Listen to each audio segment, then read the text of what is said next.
Welcome to Health Oddity episode 150. Now, our guest today is Phil Maffetone. I'll get there right in the start. The last time we had him on was episode 57. So we're hitting 150 episodes. So it's amazing to have him back. I think it's a good episode to celebrate with a big guest. And it's been 3 years now just almost 3 years of the podcast. So it's great to have recurring guests who can bring not only extra kind of thoughts on previous subjects, but also introduce us to other areas they've been working on. So it's going to be an exciting conversation with Phil Maffetone today. But first of all, I'm going to say hey to our usual guests, usual host, which is how are you doing, James? What's up? I'm very good, thank you. Yeah, very good indeed. Working hard. I've been, just to follow on from the step challenge we talked about, I think it was previous week. Just continuing with the steps with members, continuing the consistency kind of theme, and really interested to talk to Phil again today, because I know we're going to be talking about a subject, like we said before recording, that we've certainly not discussed in any length whatsoever, or probably in the way we're going to talk about it today. Probably never discussed it before, so no, I'm looking forward to this one. Yeah, you talk about consistency. I mean, that's what I'm noticing in the summer. A lot of clients just going away on holiday and getting them back into the swing of things. Not only, there's a few days before they go, and there's a few days when they come back where they're not doing anything. Before they know it, the entire month is kind of fallow and they haven't done any activity. What are you doing to keep them sharp and focused? I think we're pretty good. I mean, I always say it sounds boring, but it sounds boring. But we've got people going away at the moment. But no, we're kind of the way we operate. Everyone's kind of, most of the members have been with us for years and years, and they're kind of, a lot of them are retired or semi-retired, so that they're used to going away on vacations and holidays. Maybe 2, 3, 4 times a year. Some of them seem to be away almost as much as they're here. So they very quickly kind of, we had a lady in today, 2 ladies in today who are going away tomorrow, and we kind of put a pattern in place so that their sessions are all booked for when they return. So I think that's the main thing, really, just making sure that you have you have sessions booked in for immediately when they return. And even just today, one of the members, regular listener, Paul Field, sent me a video of him doing his chin-ups in the hotel gym. He's in Portugal, actually. We were just talking about Portugal. He's in Portugal at the moment. So, yeah, it's nice when members send you photos of them doing training and things when they're away. So, nothing to moan about, nothing to report. Nothing to report. How about you, Peter? What are you up to? I'm very well, thank you. I'm looking forward to this because it'll be interesting, because, like James just said, it's something that, never really spoke about before, never really thought about it that much before, to be honest. So this will be really interesting, yeah. But no, I've had it. I've just set something new up actually this week, and I'm going to see how it goes. But I've called it Bath Hikes, and every 3rd Saturday of the month, I'm just going to see who wants to come, and where I live in Bath in the UK. It's a small city, and there's loads of surrounding country. It's basically in a bowl, and you walk out of it up a hill. And there's just great views, and it all links up together. But there's so many people who don't even know it's there. So I'm like, right, every 3rd Saturday of the month, let's all go out for a walk somewhere. And then, nice. They'll all get to see how it all links up and stuff like that. Because lots of people say the city's really busy, but, and it's too crowded and what have you when there's lots of tourists here and that. And I'm like, well, if you struggle with that, there's plenty of places to go otherwise as well, and have a look down on it as well. So, so I'm setting that up.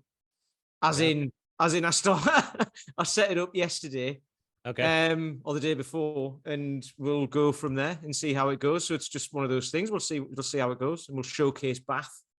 It's funny. It's funny how people don't realize what's on their doorstep. I mean, I live in London, and population of 8-9 million.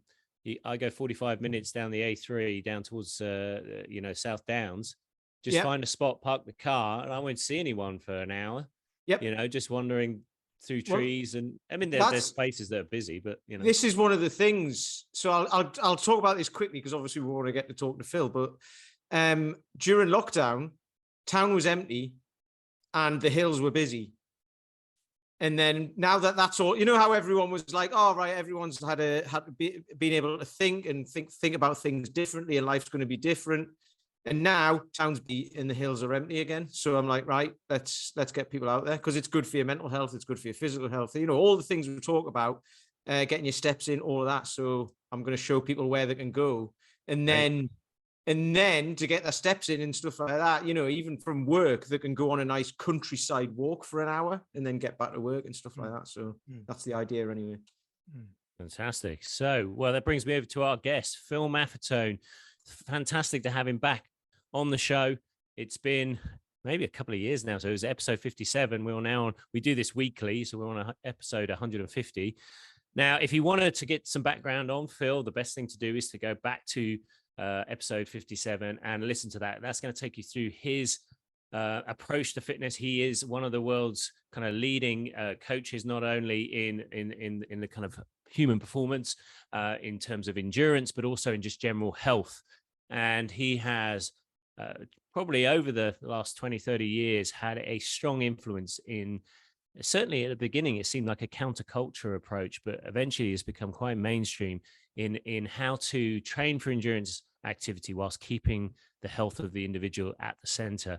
So that episode there, we really delve into his training philosophy. We've mentioned a lot of his proteges in the past. Even last week, we were talking about Mark Allen at his recent appearance on another podcast and talking about that training philosophy. And it's something that we've all used in some capacity ourselves.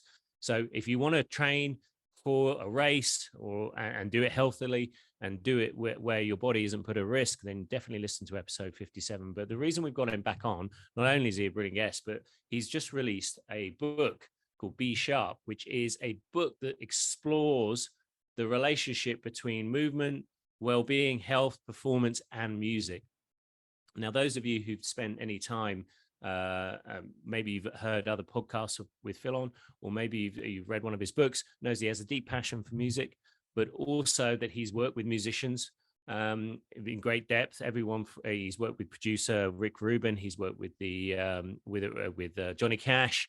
He's worked with the Red Hot Chili Peppers. He's spent much time himself as a creator, as an artist, as a musician, and he has his own kind of origin story around that as well, as much, which is as interesting as the one around his coaching business. So, Phil, welcome back to the show. It's a pleasure to have you, and I'm looking forward to this conversation. Thanks, Paul. I appreciate you having me again. It was fun last time, and I'm already having fun this time listening to you talk about me. Well, I wanted to start with, I mean, I've downloaded the Kindle version of your book, and you've been kind enough to send me a chapter in advance as well. But I wanted to start with something that you wrote in the opening. Humanity's story is music. What do you mean by that? Well, we are hardwired for music from before birth.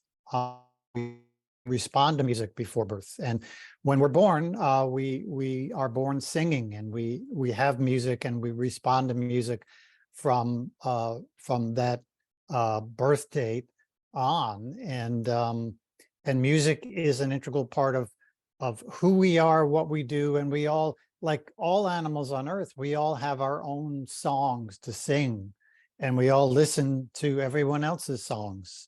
And so music is a very important part of humanity. And of course, it's tied in with human performance. And that would be performance on any and every level that we can imagine, because music is always in our head. We always have music playing in our head, even if we're sitting in a room that's quiet.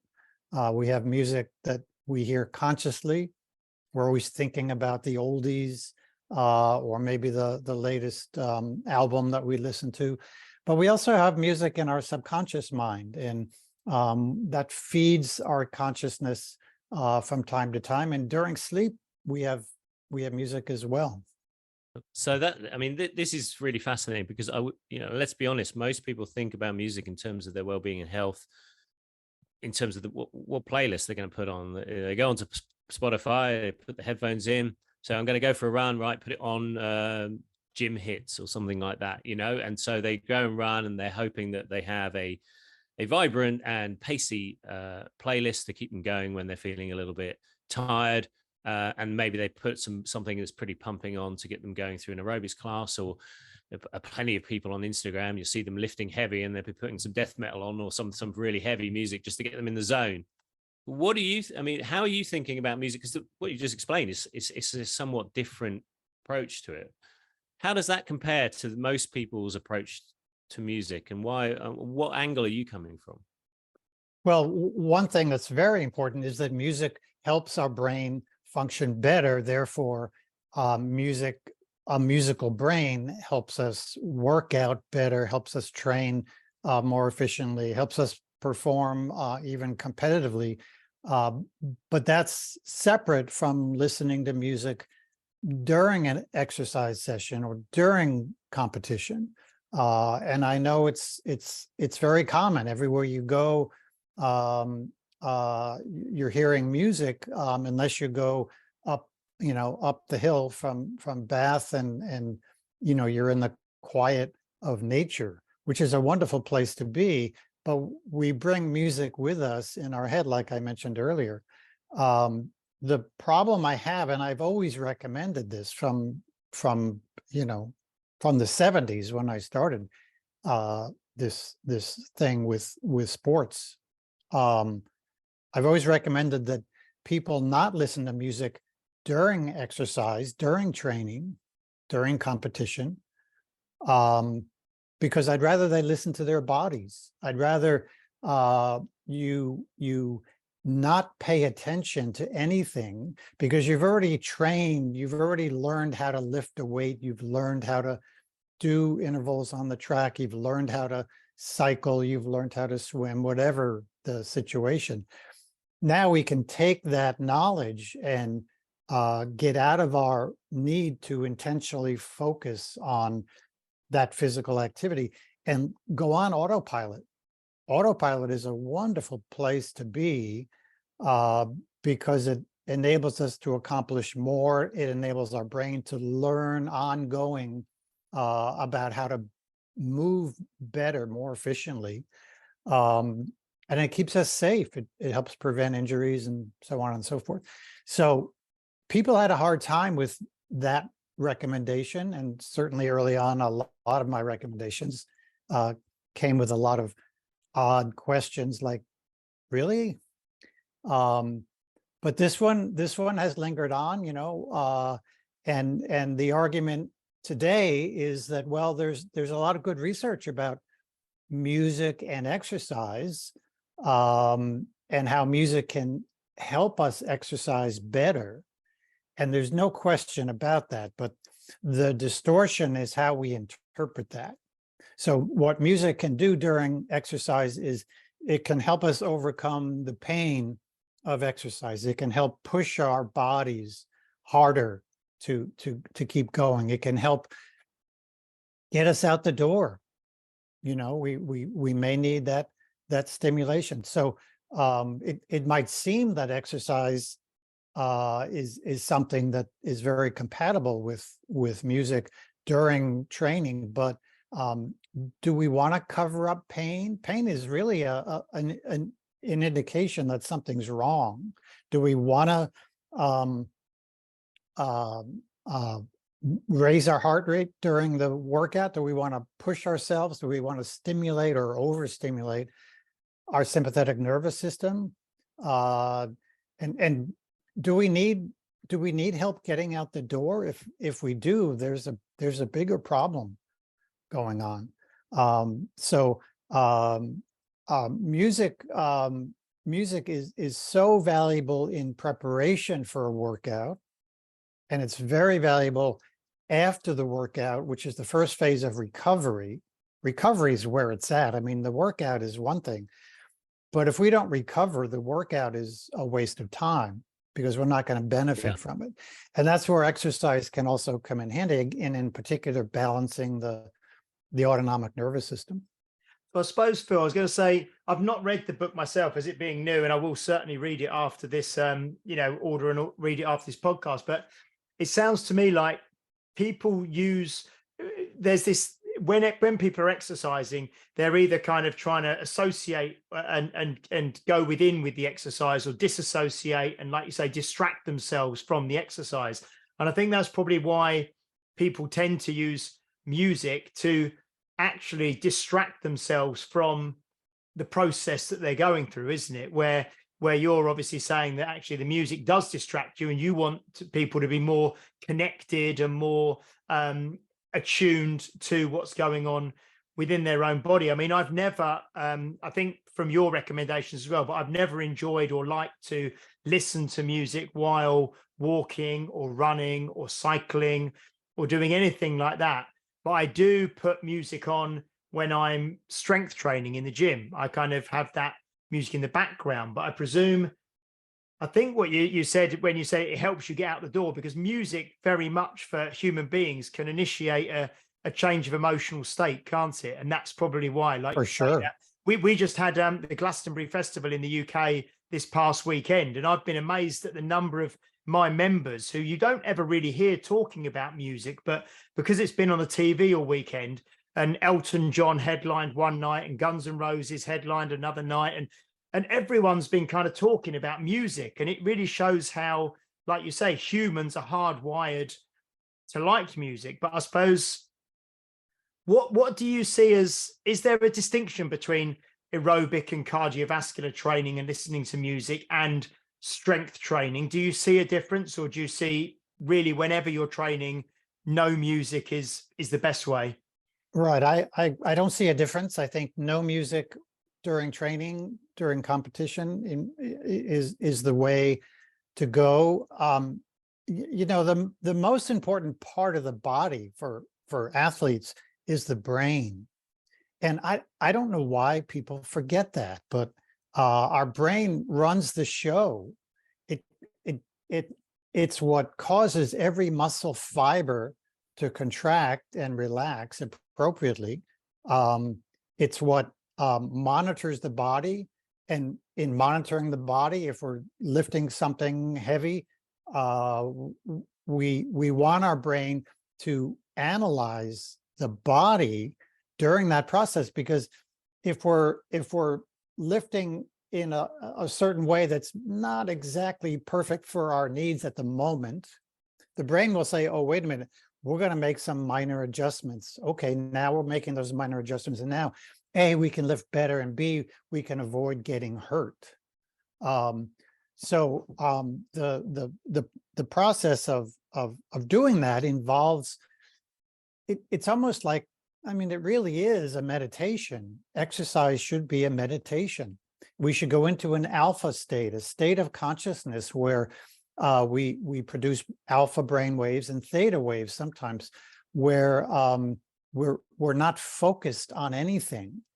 What are those waves? If someone's heard that term for the first time, an alpha or theta wave. Alpha is a relaxed state of awareness where we're relaxed.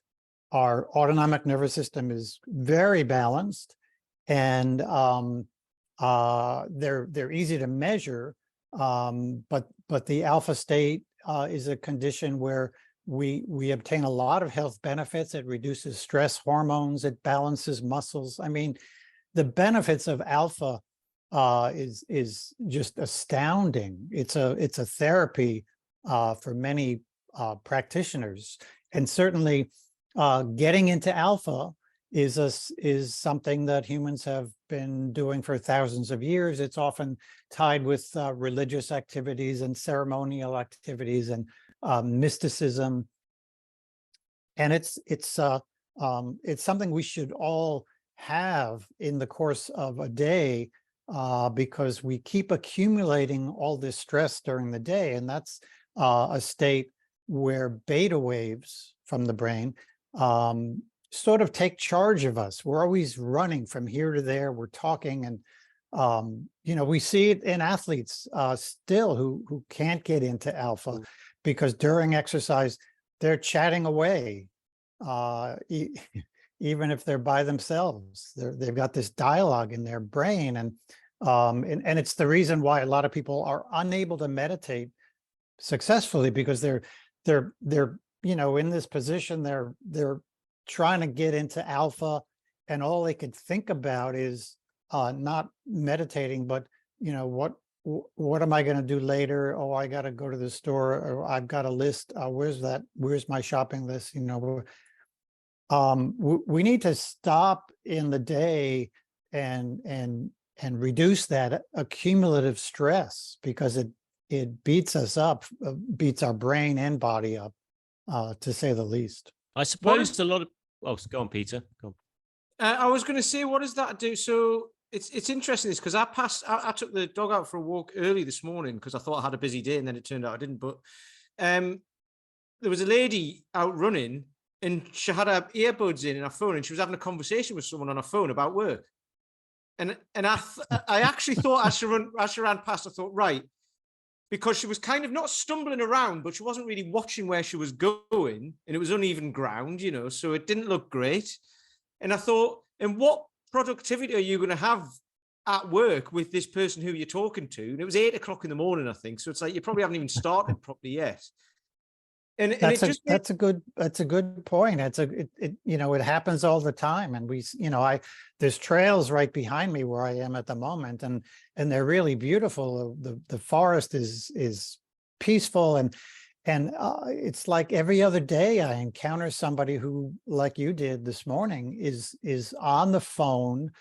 And sometimes they don't even have earbuds in. They're just blasting the conversations. And people who are sound sensitive like me turn and go the other way, because it's really it's a terrible thing.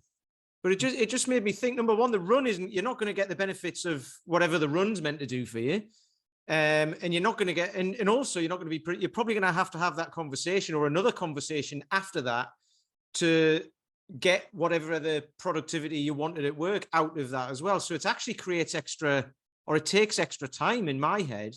Whereas if you just take them exclusively, you'd get more done.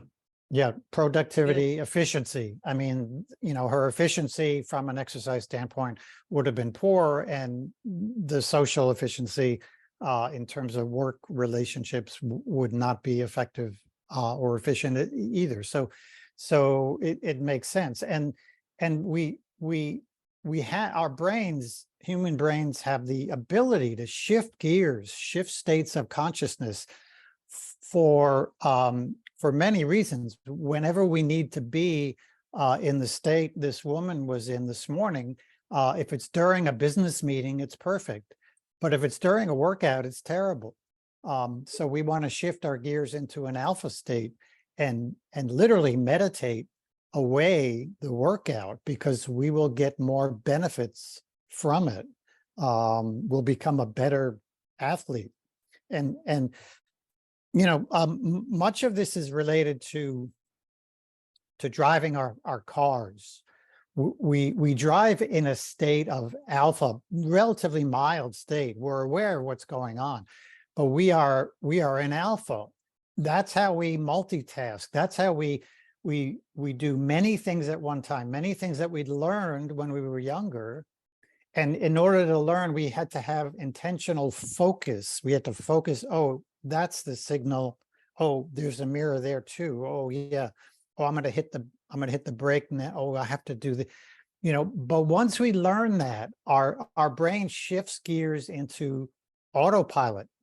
This default mode network, it's called, is a network of numerous brain areas that comes together like a committee and allows us to drive effectively, safely, without focusing on anything. And we don't focus on anything. That's why texting is dangerous, can be devastating when we drive, because we get out of that autopilot. And now we're shifting into this stupid phone we have, and we're isolating our brain, and we go from alpha into beta, and you can't safely drive that way. Same with working out.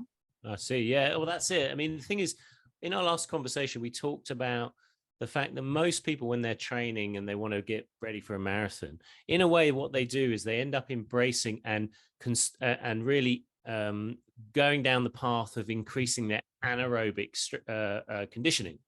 when really they want to be spending more time developing their aerobic conditioning. And what you see typically with music is that they embrace the more they'll play louder music, more aggressive music, more pacey music in order to get them ramped up. So what you're saying is actually what we need to do is find something that brings you inwards, that allows you to calm down, and therefore your performance. But that's a hard thing for people. That's the hard way, isn't it? That's the difficult challenge. It's not that difficult, but people think it is. More significant is that it's the social thing to do. That's what people do. And where does that information, where does that misinformation come from? It comes from the industry. It comes from the music industry, the entertaining industry, radio and TV. You know, they want our attention, and they're going to create music to get your attention. And advertisers and marketers do that and have done that for centuries. We know that if we're in a store, if music is playing, the customer is going to buy something more likely than if music is not playing. So it gives us these earworms. We hear these jingles, and they get in our brain, and we can't get them out. I call that junk music. There's a lot of junk music now playing on the radio, TV, movies, and live shows too. Junk music is sort of artificial, like junk food. It's artificial. Junk music is made by the industry, and now they're using artificial intelligence to make music. And that's, that is lacking emotion. It's lacking something that is good for our brain. Like good food is good for our brain, bad food is not, and bad music is devastating. But in what we're talking about, even good music during exercise is something best avoided. And as much as I've been saying that for as many years, there's still people who just cannot get off the music merry-go-round during the workout. And for those people, my recommendation is you're going to have to wean off that problem. And so in the book, I have playlists for different parts of the workout. So I have and this helps people transition to not listening to music at all. But for that transition period, I have songs that are easy songs for the warm up, and then I have songs that are a little faster paced for either an aerobic or an anaerobic workout, and then I have songs to cool down by. We don't want to cool down with Metallica. We want to cool down with Sweet Baby James, and so that's a good way to kind of let go, because it's a form of biofeedback. You're training your brain to now listen to certain songs early on, and you're changing your physical and biochemical and mental emotional approach to the workout, and then launching yourself out of listening to music during the workout, it becomes a lot easier eventually. Do you think? What would be the effect then, kind of a cold turkey? As in, if someone listens to loud music or fast music or whatever when they're working out, and then they just go and stop, what effect does that have on the brain and on the actual outcome of the workout, I suppose? Yeah, I think the positive effects are immediate. So you don't have to go. I've not seen anyone having to go through withdrawal. However, people will say, I really miss listening to music during the workout. Of course, if we're really used to that, then we're making a change, and yeah, we're missing it, or at least that's how it's interpreted. But that's part of making positive changes. That's part of letting your body, shifting our states of consciousness. We should be able to do that without too much disruption. We might miss the music. We might think we miss the music, but once people learn that this silence, this meditative aspect of working out is really wonderful. And I've heard a lot of them say to me after a while, they now get annoyed and they can't go to a gym anymore that plays loud music, or they have to wear earplugs. And they can't, like I was explaining before, they can't go on the trail because there's always somebody making noise verbally.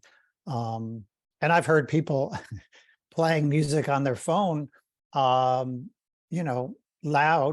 without earbuds, like everybody wants to hear that.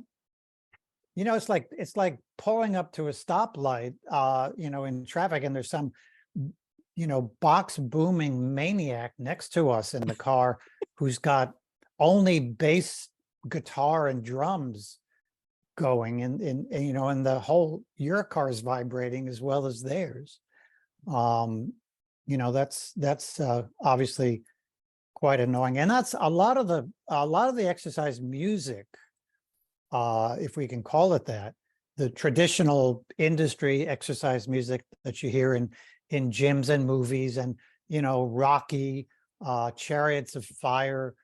Come on, this is the heavy duty stuff. Although the older stuff like Chariots of Fire, it's the musical composition was real. Today it's fake and it's mostly rhythmic, and we isolate the rhythmicity of a song to get into our brain, and that's that's like plucking out certain components of food, processing them to pluck out certain components of food and ignoring the rest of it. It's an imbalance. It's interesting you said that, Phil, because I was just thinking, I don't know if it's because we're talking to you, but the way you were describing music there made me think of this ultra processed food, obviously, that we have a lot now, and they've isolated, the perfect ratios of, carbohydrates and sugars and fats and artificial flavorings and sweeteners to make you kind of addicted and make you want to consume more of it.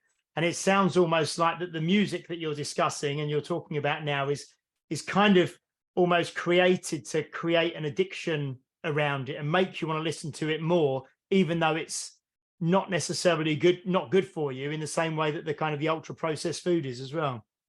Exactly, it's the same kind of thing, and we have an environment, we have a lifestyle that is that we're vulnerable to that kind of stuff, because there's deception in the industry, and that deception, of course, it's all about money and it's all about power, and we need to capture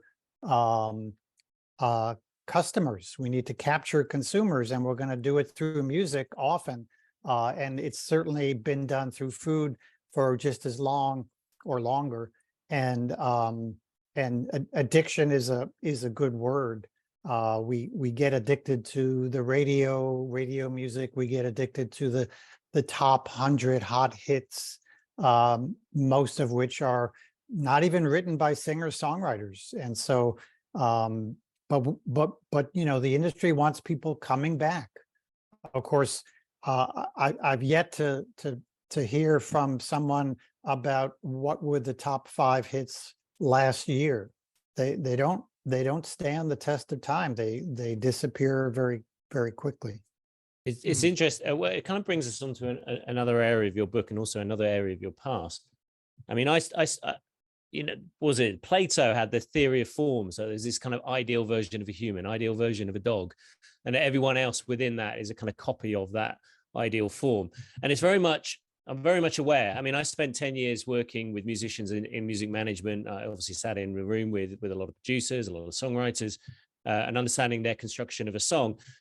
There are people like the Beatles who you can't really argue. They wrote some of the best pop songs that were ever created, and the simplicity, but also the complexity, went hand in hand to create almost the archetype for what is a modern pop song.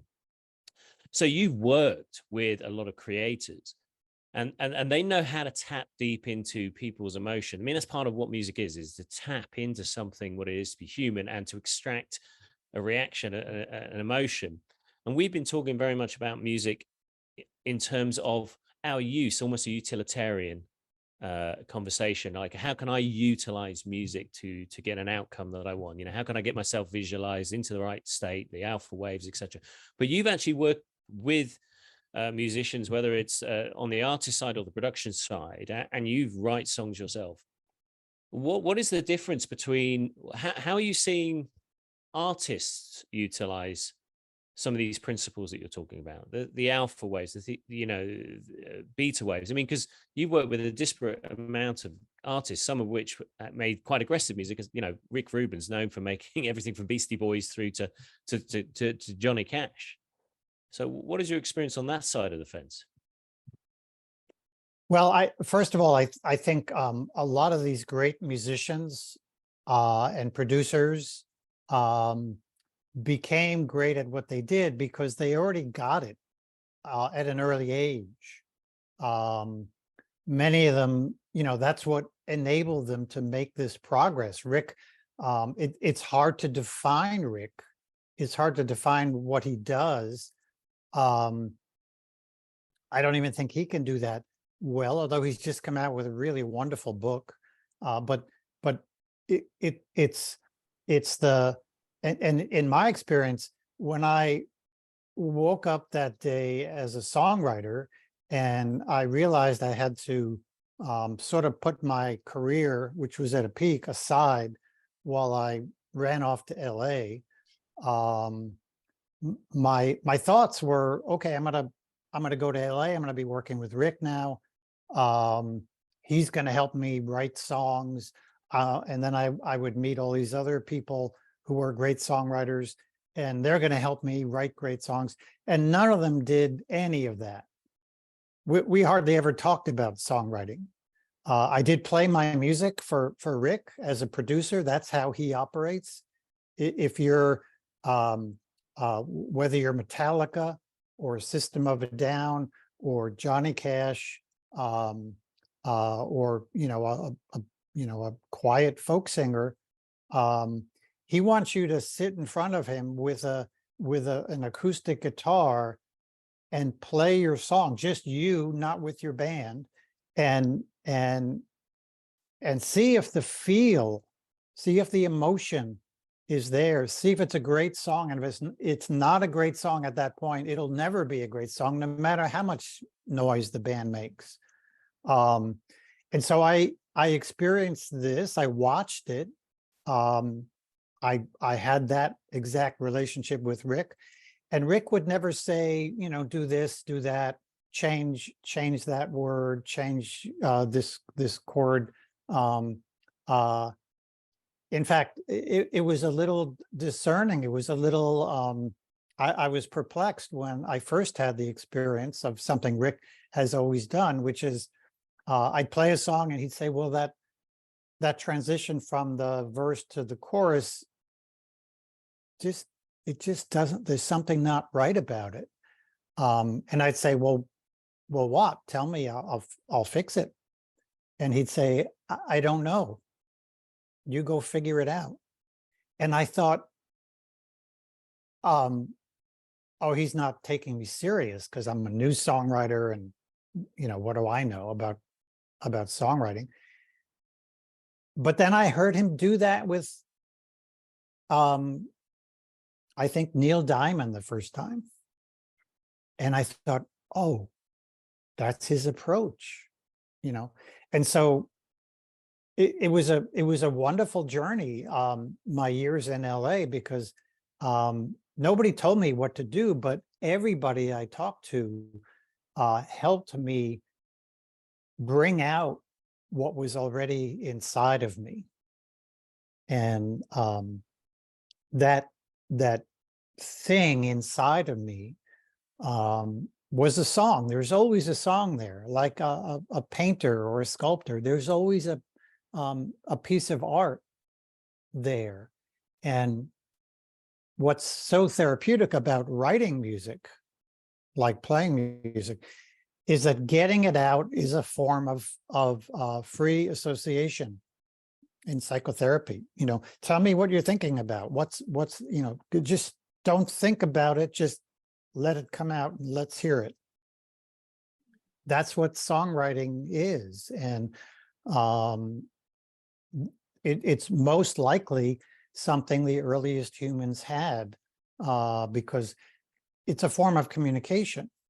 And when you get something out verbally, someone else hears you. And as Darwin talked about, music is a way of finding your best mate, the best mate that you're gonna have children who are the healthiest. And when your best mate hears your song, your best mate could then know what your brain and body is all about, and think, well, do I want to be with a brain and body like that or not?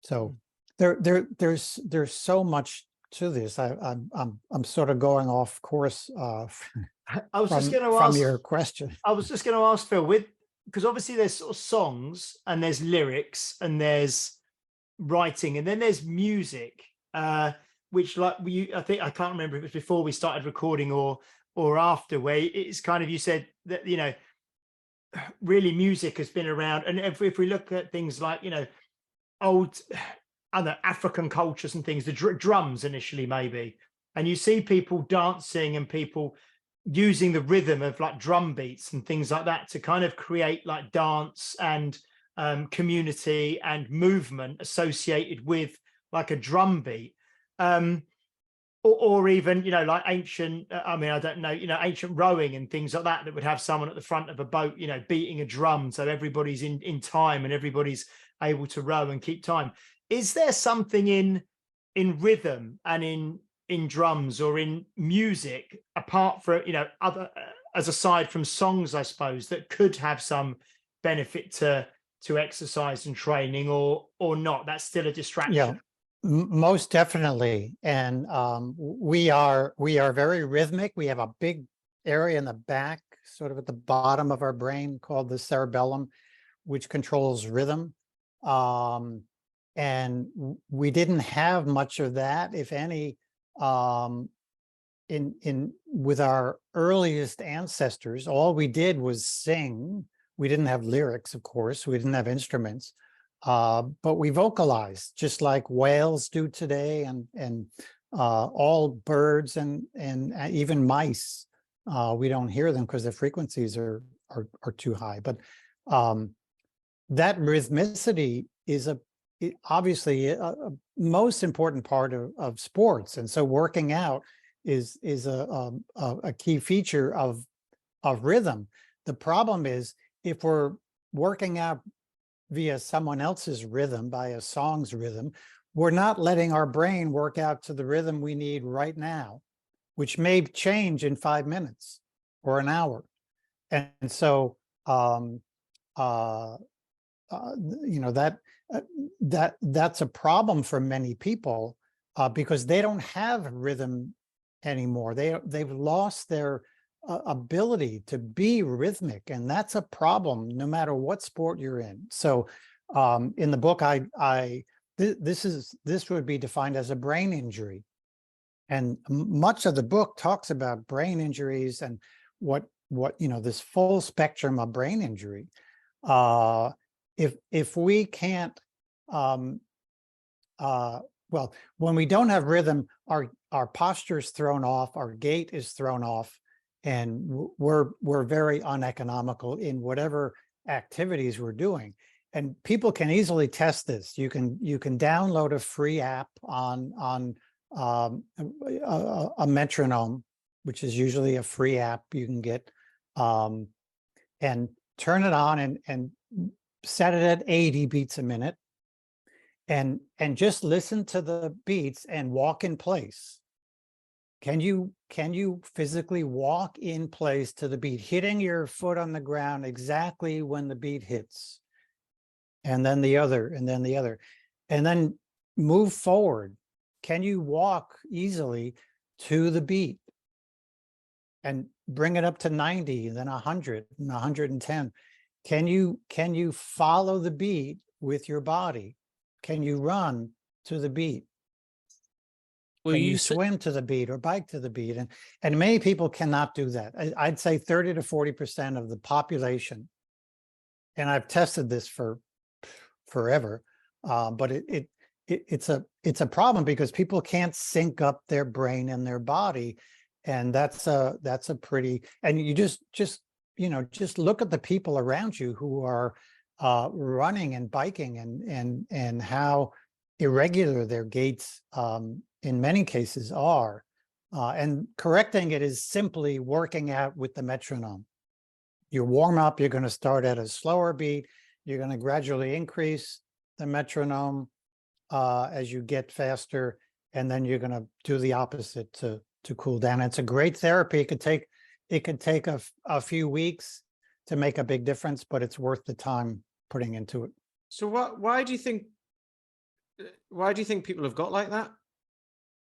I think socially we have so many inputs that are unhealthy inputs that it impairs brain function. And it's really as simple as that. And we can talk about the different bits and pieces of society that's hurting us. Noise pollution is one.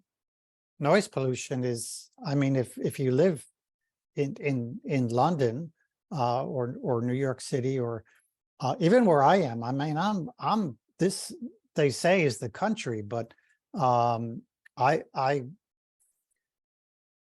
a country boy. I lived at the top of a mountain for many years in a town of 63 people, and I didn't know anybody in town, and I lived out at the end of a dead-end road. To me, that's the country, and that's where I like to be. That silence is so important. So when we bombard our brain with noise, unnecessary noise that's harmful, especially loud noise, now we're hurting the brain. We literally are hurting the brain, and the result is a brain injury. Well, I've done a lot of very loud gigs, so I don't know where where that leaves me. I mean, I do. That'll be why you were in so much pain then, Paul, when you've had to go and sort it all out, right? Yeah, I did a gig with a dance act, and the sound system was so loud that it damaged the bridge next to the video, next to the venue. Wow. So the bass. I was going to ask a question about that's resonant frequency, isn't it? Yeah. Well, it's like, have you ever been to a dub concert? Like, if you do any kind of reggae, I remember going into a cellar, and the bass was so loud, and it changed the air pressure of the room that I couldn't open the door.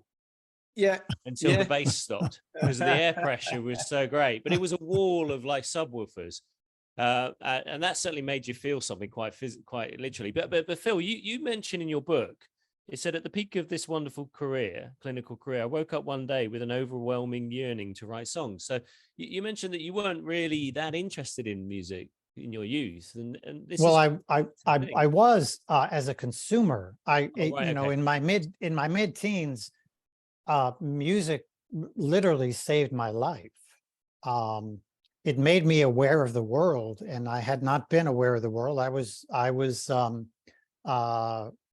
a brain injured kid for many years, and it woke me up. And it started with the Beatles, and I wasn't sure what to make of the Beatles, other than, like I say in the book, I couldn't stop listening to them. And then I kind of started making the connections, and very quickly, it just turned me around. Not only from a brain standpoint, but I was very inactive and very clumsy, and I couldn't do anything. I never played sports. I tried to get out of gym class as much as I could. And suddenly I could, I was the fastest kid in the school. And so music helped me that way. And I was a very intense consumer of music. Of course, when you grow up in the 60s, how could you not be an intense consumer of music? It seemed like almost every day a new song was coming out by what we look back at now are super groups and incredible singers-songwriters that have stood the test of time. And I continued being a consumer right up until that morning when I woke up and I realized that I've been consuming this music. I've been consuming humanity all my life, and I've not been giving back. And this passion to create the output and not just selfishly take in was a pretty strong passion, to say the least. It seems, Phil, that the main thing that you, not the main thing, but from my limited understanding of it, the big reason why you're against music while exercising is kind of the main reason that many people are for it. And I think it's that total juxtaposition of understanding and viewpoint of exercise, because all of the studies that come out that say, well, if you listen to music, you can work harder, you can get your heart rate up more, you can burn more calories, you can go further, you can go faster, you can push through the pain and all the rest of it. They're kind of almost sold as the benefits of listening to music while you exercise, aren't they? But with your understanding and your viewpoint, you're actually, you're not disputing any of those findings, but you're saying, well, that's the very reason why you disagree with it, because it's causing you to override the body's natural impulses and natural kind of communication between the brain and the body. We're kind of overriding that with music. Is that kind of the essence? You're absolutely right. Yeah. You should be my spokesperson. Excuse me. Yeah, and we could pick that whole thing apart, look at every detail and say, yeah. For example, yeah, you could burn more calories with music, but are those fat calories you're burning or sugar calories? Well, they're both, but are they mostly fat calories or are they mostly sugar calories? You want to burn mostly fat calories.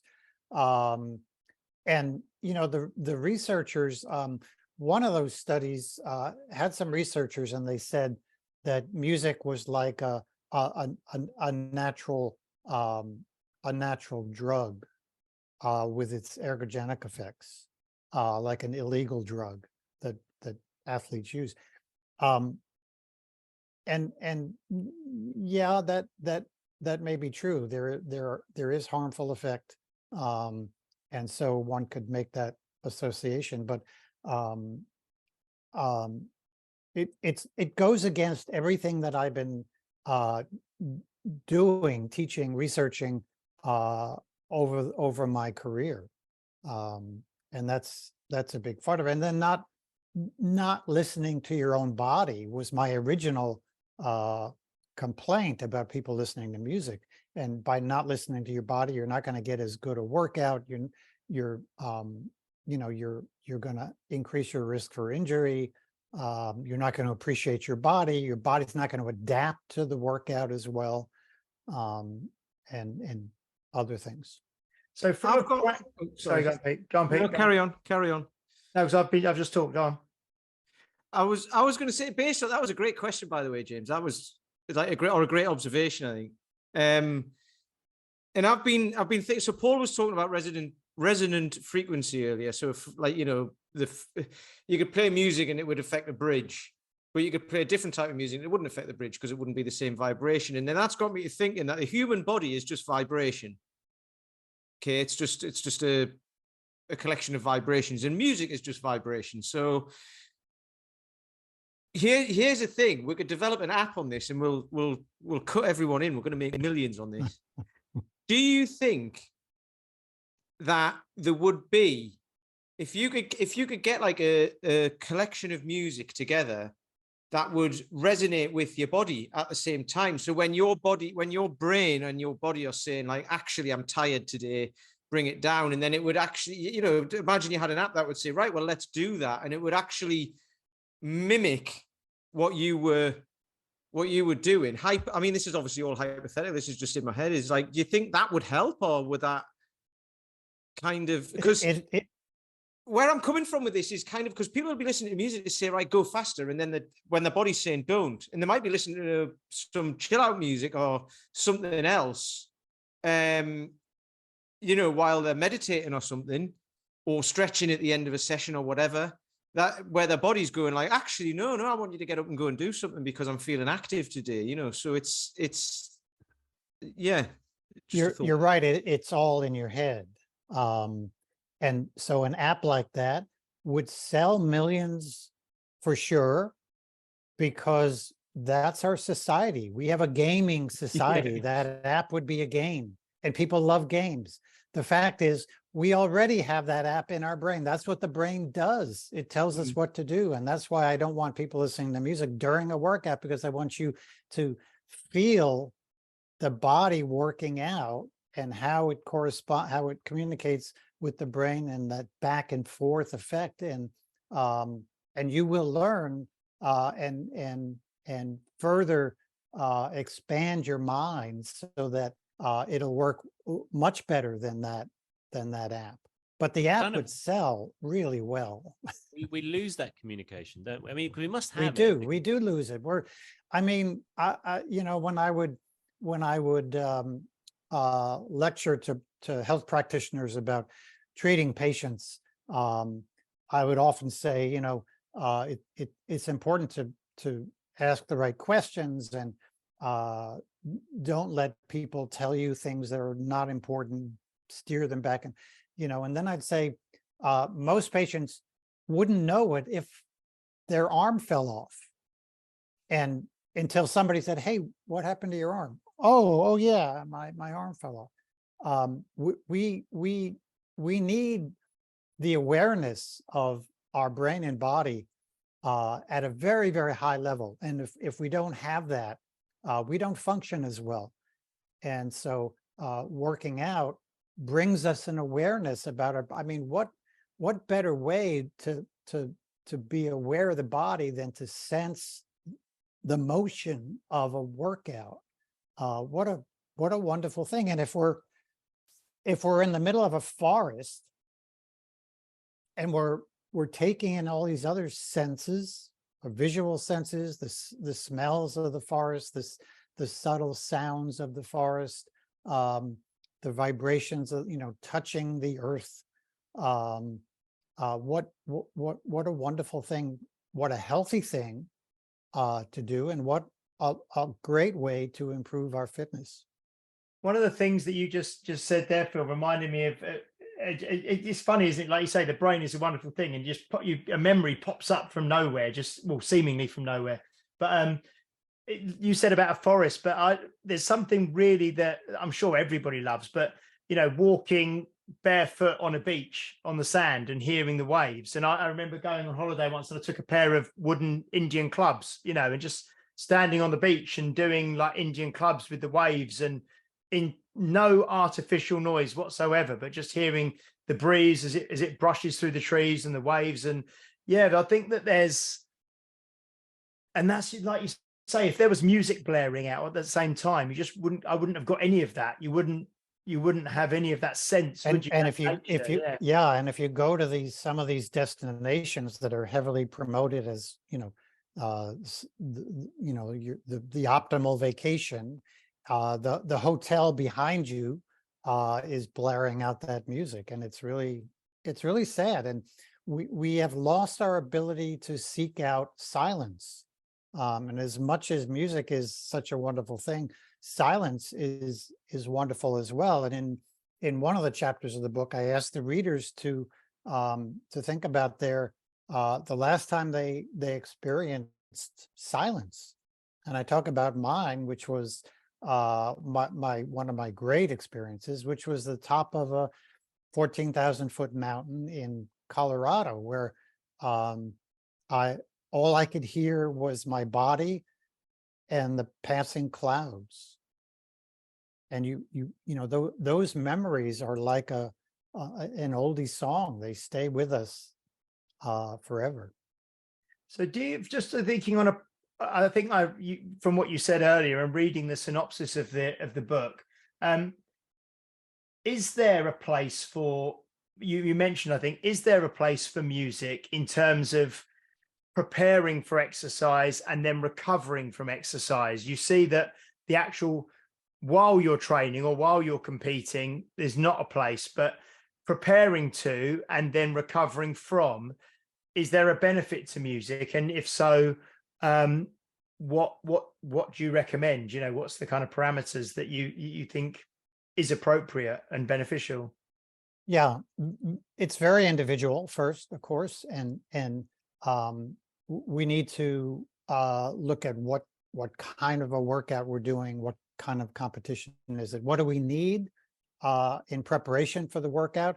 It's sort of a pre-warm-up routine. We all have pre-warm-up routines, even during training, especially during racing, and a pre-warm-up routine is supposed to calm us down, relax us, because we're too uptight.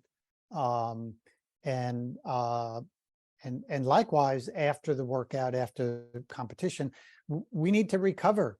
And so we need that recovery music, that relaxation music, to balance our autonomic nervous system, to, you know, get our sympathetics down and balanced with the parasympathetics. And that's the beginning of recovery, and that's vital. Which particular music you listen to is really up to you. One of the things that we know for the brain is that when we listen to music that we choose to listen to, the benefits are much greater than listening to music that someone else chooses. So that's very, very important. And but it's even before the pre-warm-up part of the training or competition. It's that all along the way, we want to feed our brain with music. We want to listen to music. And if we have to have a reason for doing it, it's that we want to adapt to stress day by day with all the craziness that's going on. We want to develop our physical bodies and our mental, emotional bodies. And that's a wonderful way to get music. We want to have a brain that continually gets better. We all know that our bodies, we don't like to admit this. You know, I do feel like I'm 30 years old quite often, but I'm not. That may surprise you, but I'm not. And we lose, you know, we lose speed of action. We lose power and strength, and you know, things start to go downhill. With the brain, things don't normally do that unless we allow it to happen. We should be able to have a better and better brain until the day we die. Why is that? And because that's how the brain is built. It can fix itself. If something happens to the brain, we can, you know, it will fix itself. We can make new connections in the brain, those aha moments.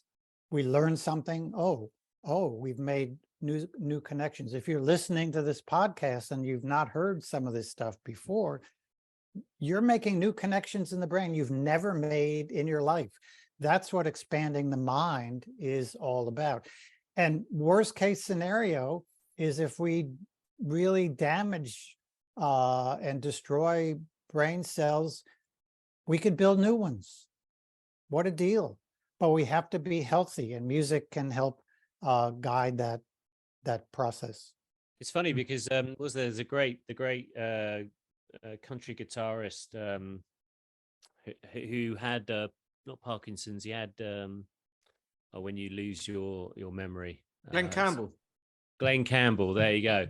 But the one thing that it's a great example of God.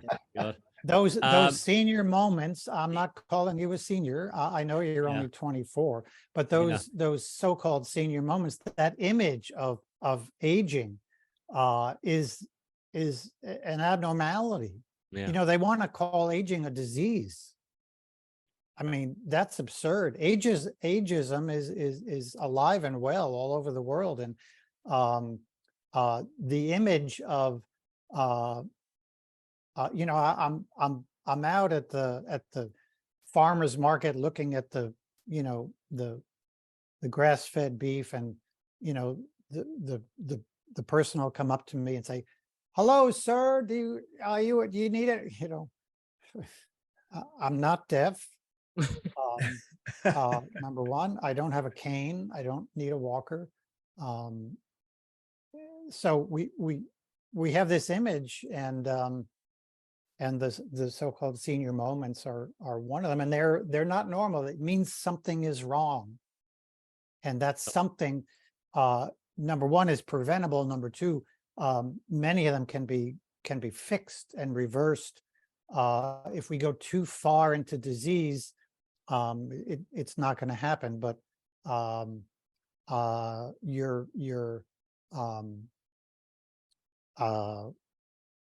your famed English neurologist, who wrote Musicophilia.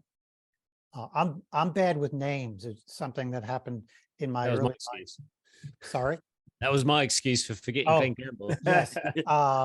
And I quote him in the book. We'll find out. His documentary, I think it was, that had an image of he was in a nursing home, and there was a guy there who couldn't do anything but sit and stare into the distance and couldn't relate or even hear or communicate with somebody.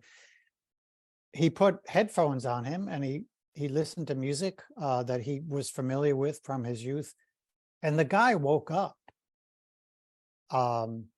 This is something that I've done for forever, because I learned my first understanding of the clinical application of music came in my studies of traditional Chinese medicine, where they wrote about music therapy along with other, color therapy and all these other things as a holistic approach.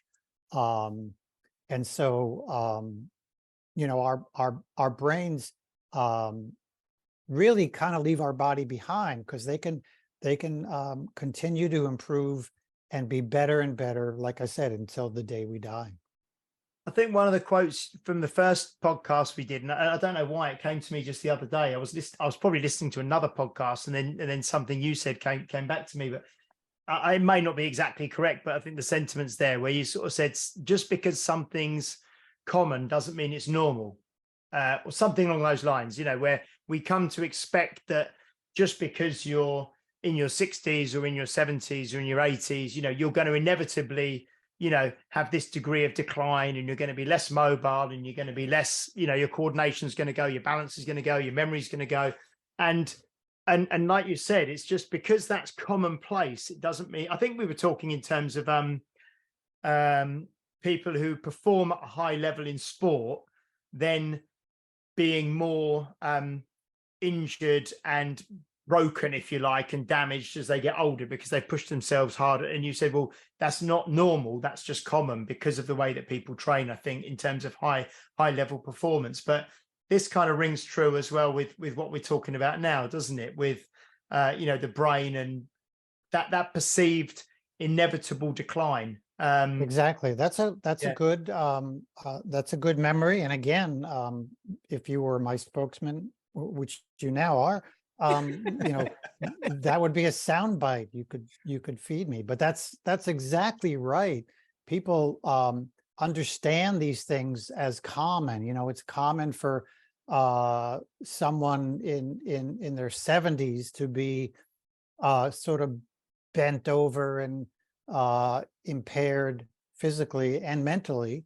It's the image of a grandfather, and that's ageism. The fact is, it's way too common, and so people assume that's the way it is. And likewise, in athletes that I've worked with, and I've talked about this at times, people would say, media people would say, well, hey, so tell me, how could Mark Allen win the Ironman at age 37? And I would just look at them, and of course, this is why media people don't like talking to me, because I said, what's so unusual about that? That's something that should happen when you're 37. If that's your desire, if you've trained to do that. And I have had it happen with, when I worked with Priscilla Welch, when she won the New York City Marathon at age 42, I think. And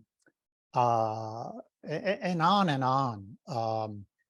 even working with musicians. I work with musicians the same way I work with athletes. In fact, my first book was called Everyone is an Athlete. And it went through, I think, 5 editions. And by the second edition, we had to change the title because people would look at the book and say, oh, I'm not an athlete. And so, you know, the title was changed, but you know, the image on both ends is an interesting social image. This frustrates the hell out of me, because I was the person when I was younger. I was unfit, unhealthy, and you know, I'm way fitter and healthier now in my mid to late 40s than I've ever been. And I put a post up the other day about it was a lady who I was speaking to when I was out on one of my walks, and she was retired, but her husband was ill. He had ill health. So she was retired and she could do all the things she's ever wanted to do in her retirement, but she has to do them without him because he can't come along. And we just had a bit of a chat, and she said it's very sad because now we've got all this time, but he can't do it. So I put a post up about, you know, we talk a lot about what does it look like in 20 years, what you do today and all of that. And I was basically saying, you know, if you think about it now, what you do today affects what happens in 20 years and all of that sort of stuff. And somebody commented on it. And this was a post that was like a minute long, a video. And somebody commented saying, yeah, but while that is all true, you never know what's around the corner. And I was just like, it didn't annoy me. It just frustrated me because I'm like, is that true? Because everything you've just said there means, and I know this in myself anyway. It's less likely that there's going to be something around the corner the more you do now. Do you know what I mean? And that's kind of like you say, that's what's become, what did we say? Normal, not normal, common. Common. That things around the corner because people think they're going to be, so they just go, well, what's the point? Yeah. I mean, we're all playing the statistics game in a real sense. And those are the people who say, well, you know, I'm not going to eat well because we're all going to die anyway. Yes, it really frustrates me. It really does. What we do today will affect what we're like later in the day and tomorrow and forever. And so, you know, we should just keep going. We should just insist on having a higher quality of life. And early we talked about, you know, this thing about waking up, me waking up and having this passion to be a songwriter. And when I lecture on these things, I'm often introduced, you know, in that way, in some way, and I kind of add to it in my introduction, and I could see certain people in the audience, and at one point, I heard somebody vocalize what they were thinking. I'm talking about waking up and I've got this passion. Oh, I'm going to drop everything and I'm going to follow my passion. And she said, I wish I could do that.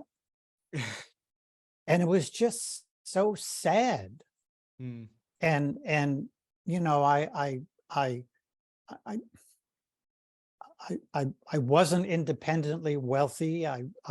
You know, I wasn't retiring. I was at the peak of my career. It was a wonderful career. I had no intention of, you know, I had all these plans and I had a lot of lectures. I had a lot of research on the calendar. I had to cancel a lot of it because now I'm a songwriter and I'm running off to LA which I should have done in the 60s maybe, but I didn't.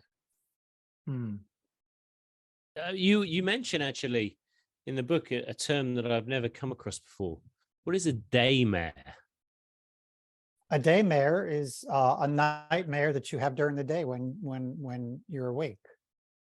It's a bad it's a bad experience. We you know, daymares you know, we're sort of bordering on a mental impairment.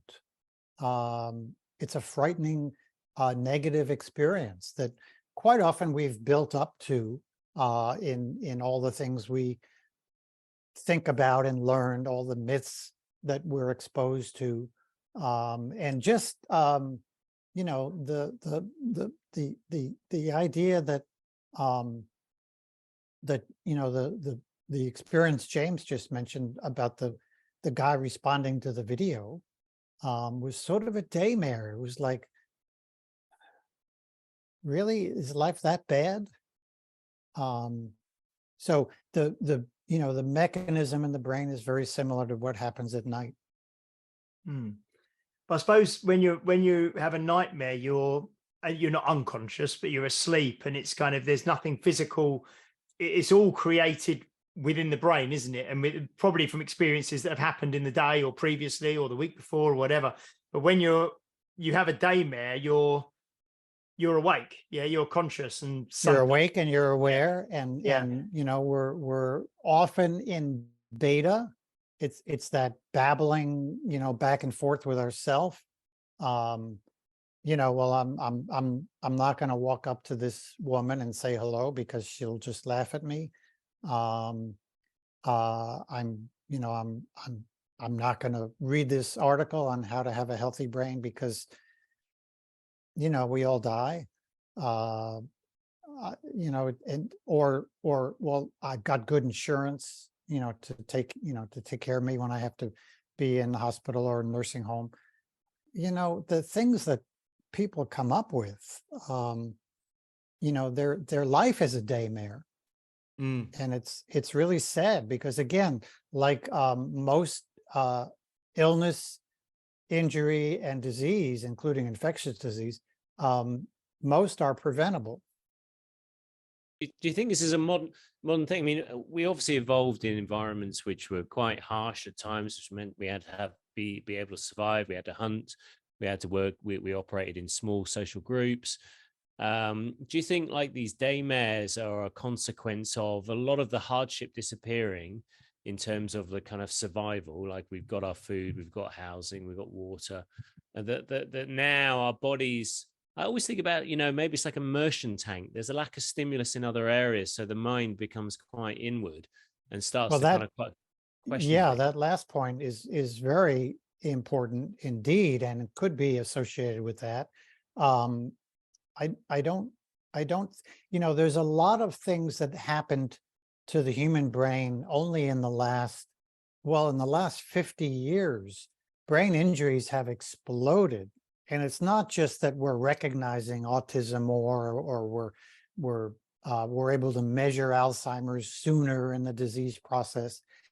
It's that this pathology, this dysfunction, is occurring in more and more people and at earlier and earlier ages. And number one, we can prevent much of it, if not most of it.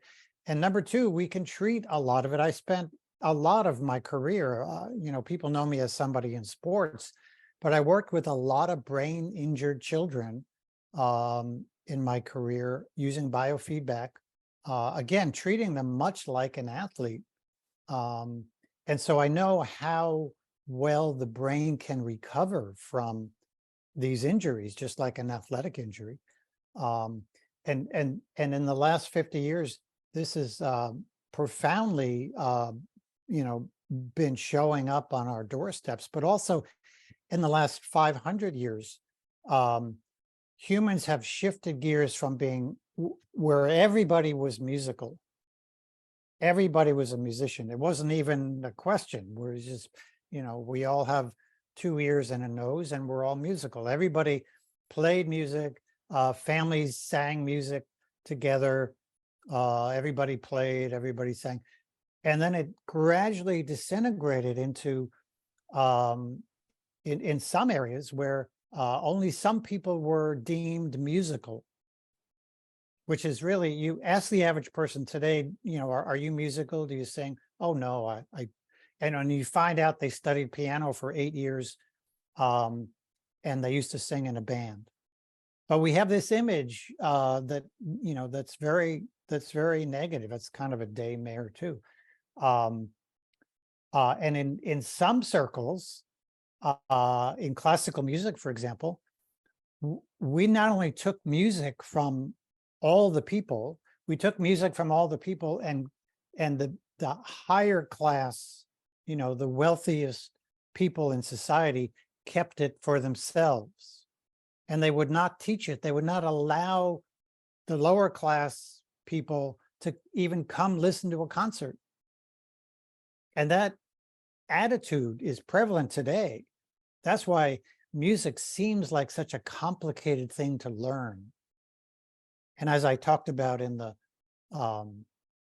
book, I teach a 3-minute piano lesson. If you've never learned piano or don't know anything about piano, in 3 minutes you can learn all the major and minor scales and all the major and minor chords. And if you know something about music, that will either make you angry or astound you. It'll make you angry because people think, well, Jay, well, I spent years learning that. You're going to teach somebody in 3 minutes? You're crazy. You've mentioned a few times, this is, I mean, you could go on about this forever as well, because there's in the way the world is now, there's arguments all over the internet about who's the best and who's the worst and who's the best frontman and the worst frontman and all this. But you mentioned Metallica a few times, and people will say, oh, God, you're not very good on guitar. Lars Ulrich gets loads of crap for being a rubbish drummer and all of this. And it's like, they don't care. They know they're not the best in the world at what they do. They're not virtuosos, but they've been going for 40 years, entertaining people and selling millions of records and rocking crowds all over the place, and they're still doing it now. And that's what I find that interesting as well. So what do you think about that? Because like you just said, people say I'm not musical. They might say they're not, but they clearly are. Well, they clearly are, and they say they are. I met them when I was in LA, and I can tell you one thing: they're having a lot of fun playing music. They're having a lot of fun writing music, and Rick loves working with them when he does that. And you know, that's part of the game, is having fun. And you know, we don't do that in society. We you know, we're taught, and for me as a young kid, my parents being influenced by their parents who were influenced from the Great Depression, we're taught that we're going to go to school, we're going to get a really good job, whether we like it or not, and then we're going to stick with it until we retire. Yeah, then what? Then you die, right? And so we've got to have fun, and that's part of following your passion, because even if you're having fun now and something else comes up, how could you ignore it? So, you know, these guys are having fun. And in the course of my career, I would get to a point where coaching and seeing people in my clinic to treat whatever kinds of problems they have stopped being as much fun. And I had to make some kind of adjustment, and I would do that. And ultimately I had to say, I'm not going to do this anymore this way. I'm going to shut down my clinic. And instead of people flying in to see me, I'm going to fly out to see only the ones that I'm having the most fun with. And I did that with musicians. When I went to LA, I want to just hang out with the people who were the most fun. What a deal. Yeah. So you help those musicians with their health, with their mindset, and then they gave you kind of their insights into how to create songs. Is it kind of like that kind of? They didn't give me any insights so much. I mean, I helped them with various things. I mean, everything from you know, having so-called writer's block to how can we maintain a tour at high energy. Well, that's what being an athlete is all about as a musician. But it was mostly that we talked about we talked about the brain. I was a brain guy, so a lot of conversations centered around talking about the brain. And of course, they know they had a brain, and they've talked, you know, and thought about their brain a lot. But now they can converse with somebody, you know, on a different level about how the brain works. And just by doing that, and just by seeing them in action, seeing some of them come into the studio when I was recording and how they responded to my music was just so powerful. It was so helpful to me as a songwriter. You know, my experience, and I was in LA for 4.5 years, and my experience in there, I called it my music prison, because I was just stuck there. I was, you know, here's a country boy going to LA. I mean, that was a frightening experience. And I didn't go anywhere. You know, I lived with Rick and his girlfriend in the Hollywood Hills, and you couldn't go anywhere because it was a jungle. And luckily he had, you know, treadmills and bikes and, you know, weights, you know, in his house, actually right in the studio that was on the first floor, one of his studios. And it was, you know, I would sometimes spend 12, 14, 18 hours a day working on some aspect of music. I might bounce around between seeing someone who shows up at the studio, and I go down and sit in the corner and watch. And sometimes we start conversing. And sometimes I'm working on my own stuff, going into the guitar closet, which is this massive room with hundreds and hundreds of vintage guitars. And you pull one down off the rack, and you know, you strum it, and a song comes out, because it's such an amazing experience. Wow. Well, I think that's probably a brilliant place to end our conversation. I think everyone should really buy the book. And when is the release date of B Sharp? What was the book has just come out. Yeah. It's out now in paper form, and also Kindle and ebook, and you know, and Amazon would be the quickest place to get it. If you go to my website, maffetonemusic.com, you will be able to, if you're a member, you'll be able to read that exercise and sports chapter. And you can also read the introduction and the table of contents, which probably by now you could read some of that on the Amazon site where it says, you know, look inside or whatever. And so it's now available, and I'm already thinking about taking a breath and already thinking about what's next. I almost have a you know, a second edition in my brain. Yeah. Are there any areas of fitness and music or culture that you feel people haven't touched that is ripe for someone to go in there and disrupt? What do you mean? Well, you've already disrupted kind of endurance. In my sense, yeah, of disruption. Yeah. It just seems whatever I get into, I disrupt. I don't really know. But like you said in the beginning, I think, or you alluded to,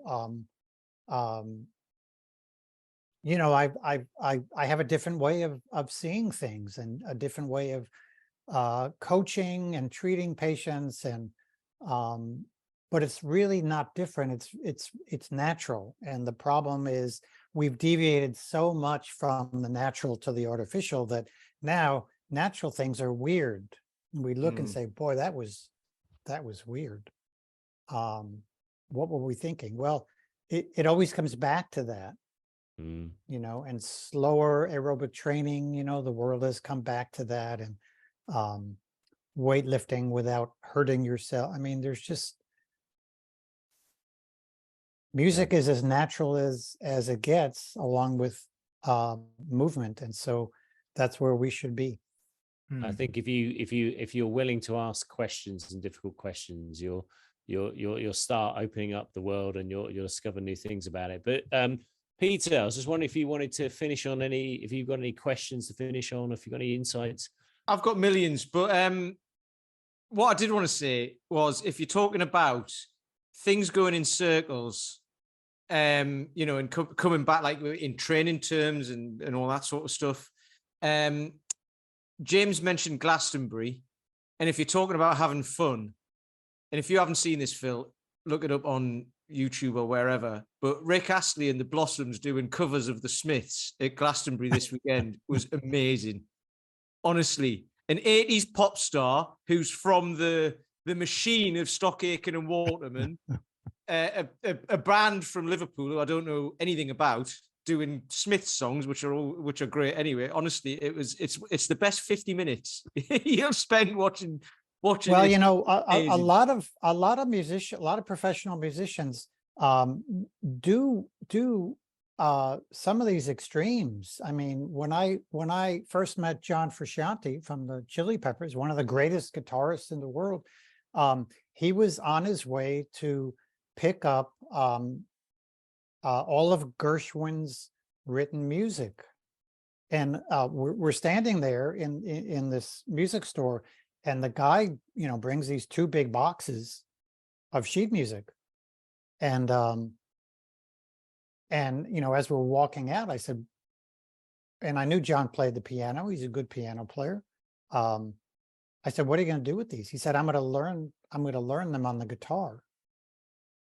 And so, and you know, we've got people like Tom Morello, great, you know, one of the greatest guitarists. And he got into this folk music phase where he was writing great songs, and he was playing at the folk festivals, playing these social injustice songs. That's where I grew up, you know, from the late 50s into the 60s, the people writing about society, writing about love, writing about the ills of society, you know, from Dylan to well, all those people. And so you see that throughout the professional world. I was on tour with the Chili Peppers for a while in Europe, actually. We did a few tours there, and in the middle of the show, somebody would do something sort of as a solo. Flea would sometimes play the trumpet. He'd play a trumpet thing for, like, you know, 7 or 8 minutes. John would play a Paul Simon folk song. It was just amazing stuff. And so I'm not surprised to see that going on. A lot of it's not captured and not well known, but these musicians are great musicians across the board. They can play classical music. They can play heavy metal, even if they're folk singers. Yeah. But he also, Pete, didn't he? He did Highway to Hell, and he drummed, didn't he? Did you see that one? It's really good. It's so good. Yeah, it's very, very good. Yeah, he's my favorite musician at this moment in time. Yeah, you got anything to finish on, James?